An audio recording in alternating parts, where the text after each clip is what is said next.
everyone, welcome back to Sunny Life Trend. Thank you so much guys for tuning in. Well guys, I'm back again with the Mzansi Sophie stories and namhlanje sikhuluma ke ngethonga guys.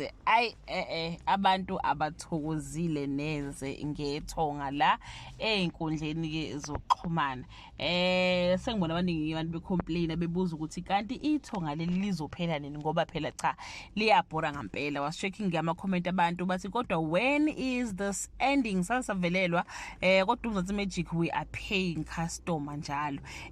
Banele show yakhe manje nomama kabafana mina nganele lesipoke sobanele nalongqimo uphinda kodwa ke seliyabhora bandla ama comment ke abantu ke lawa balokhu besho nje ukuthi cha ayiqedwe nje inkosi yami uthi omunye shut it down seniyabheda manje Mzansi Magic ithonga liyabhora liphela nini kanti ayibo sasa ubuka udoti kungcono ngisho utakalani la omunye ke wathi ke ayi yabona ke bagcina ubuka kahle izitori ngesikhathi kusadlala ke all the queen lapha yaku leslot sika 8:30 kuMzansi Magic bathi kusadlala the queen kwaku right kwaku story ngempela phela interesting kusadlala isibaya kwaku right futhi ayi lento sibuka njengamanje bakhala ngempela ke bakithi abantu. I hope ukuthi ke the writers bazokwenza ke into right ihlambe we don't know because kodwa abantu becomplain ke ngalomdlalo lo ukuthi ke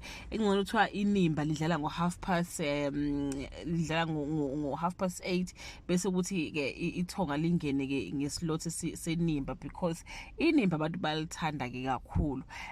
So yeah guys, abantu ba complain kakhulu bakithi. Angazi ukuthi uthina umbono wakho ngalesi story ke ukuthi ke nawe uthi akukhanselwe kungena umdlalo omusha noma uthini baqeda labantu laba baqeda umkhokha guys wathi umkhokha kanjani kwangena ke ithonga but ithonga is not doing right. I don't want to lie, abalithanda abantu linamadlala aba right like the top notch abadlali but storyline problem.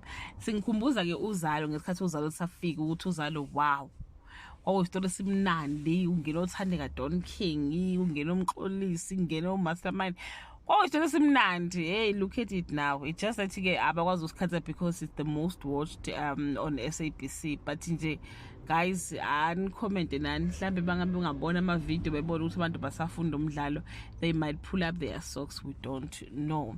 That brings us to the end of this video. Do leave your comment below and share your opinion. Bye.